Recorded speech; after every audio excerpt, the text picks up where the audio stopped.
Hello, hello, hello. And thank you for stopping by Loving Me for Me. I am LaShonda LaShell.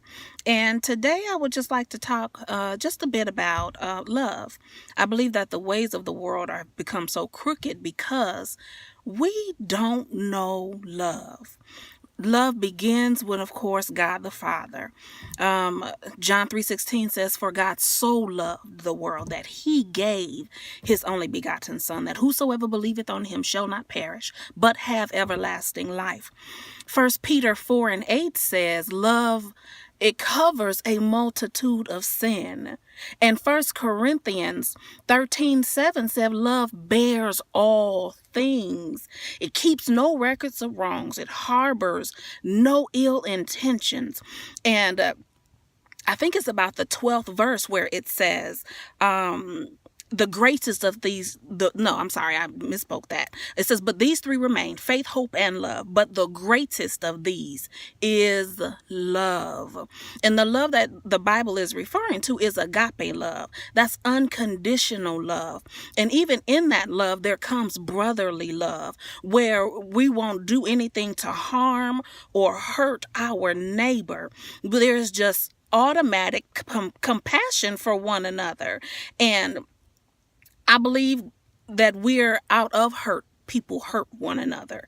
And because we're hurting, we accidentally and sometimes intentionally can harm one another, whether it's with words, our thoughts, or our actions. Pain is pain. So in order to get past that pain, you got to first know how to deal with it. We have to recognize what it is. And then we have to learn how to give it to God so that he can do the thing that we want him to do. And that's to heal us from it so that we can grow and mature.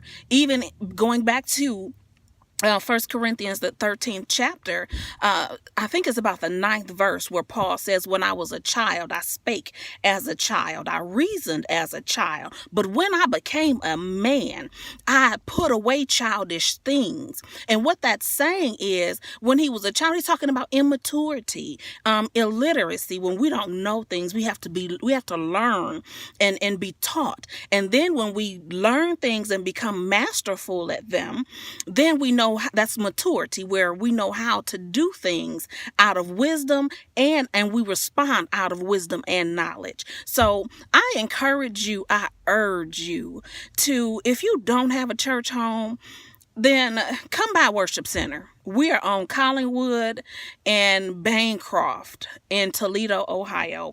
My pastor, Bishop Pat McKinstry, that woman is a servant of God, and she has a standard of excellence for the house. It's not just for the house, but it's a standard that she lives by herself. And we're working towards not being perfect people, but being holy. I believe that if it wasn't for the love of God, I would not have gotten past the pain and the bitterness and resentment that was embedded in my heart. And I had no idea I was that broken.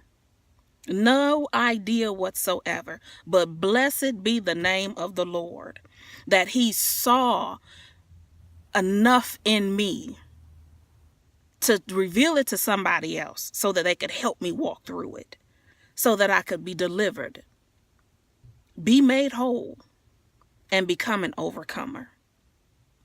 My hope for you is the same thing.